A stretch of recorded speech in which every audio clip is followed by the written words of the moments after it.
Ada was born on May 10, 1898 in Solomon, Alaska, but later moved to Nome at a young age. Even though she was a Native American, she was raised by missionaries who taught her English and trained her how to cook, sew, and read the Bible.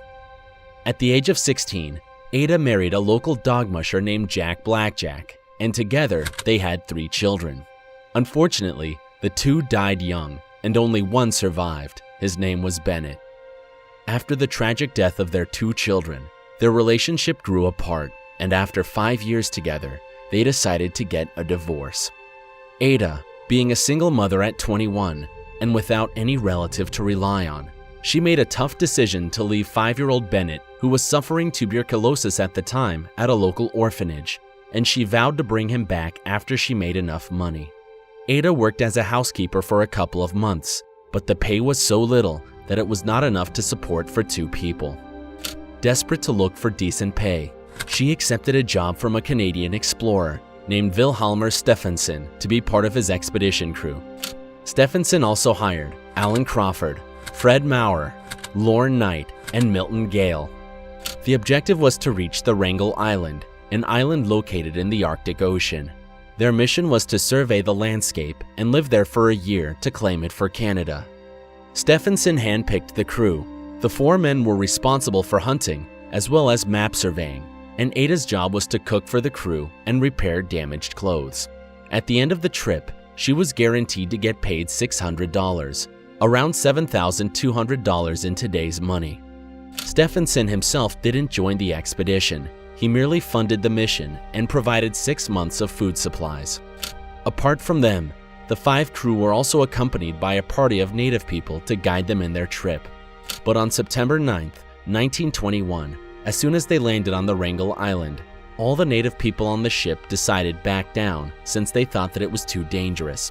Since Ada was in need for money, she still proceeded with the mission, as well as the 4 other men. Also, they brought along the ship's cat named Victoria with them.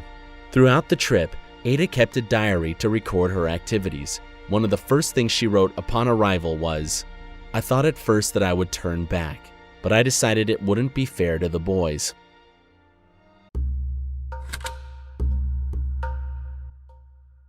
For the first few months on the island, it went smoothly. They built tents as well as igloos for them to sleep in, and they set up meteorological instruments to do their research. Crawford and Maurer hunted walruses and Arctic foxes for food and used their skin for clothing. Everything was just as planned. They only had to stay on the island for a year, then a ship would pick them up. However, after the summer ended, they encountered unexpected harsh weather condition. The ice pack closed in, making it impossible for a ship to sail through the tough ice. And because of this, the ship that was supposed to pick them up never arrived. As months passed, they managed to survive with the food they've stored. But on January 28, 1923, Crawford, Maurer, and Gale left the group to look for help. Knight couldn't go with them since he suffered from scurvy. For the next couple of weeks, the 3 men never returned, and Ada was stuck to take care of Knight. Without anyone to rely on, and no proper knowledge of survival skills, Ada taught herself how to shoot and brought seals for them to eat. She also learned how to set up traps just like her ancestors.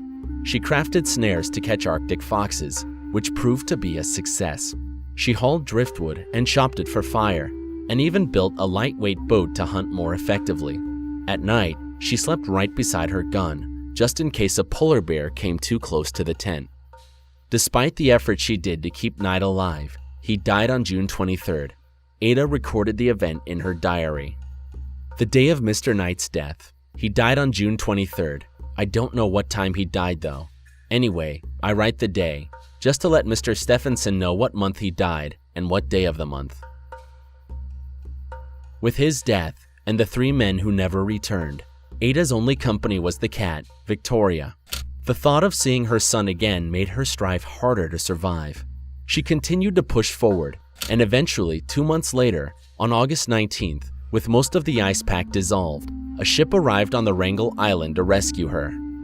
Ada's return to Alaska caused a huge media attention about her survival story in the Wrangler Island. Media outlets bombarded her with many questions, but she immediately visited her son in the orphanage.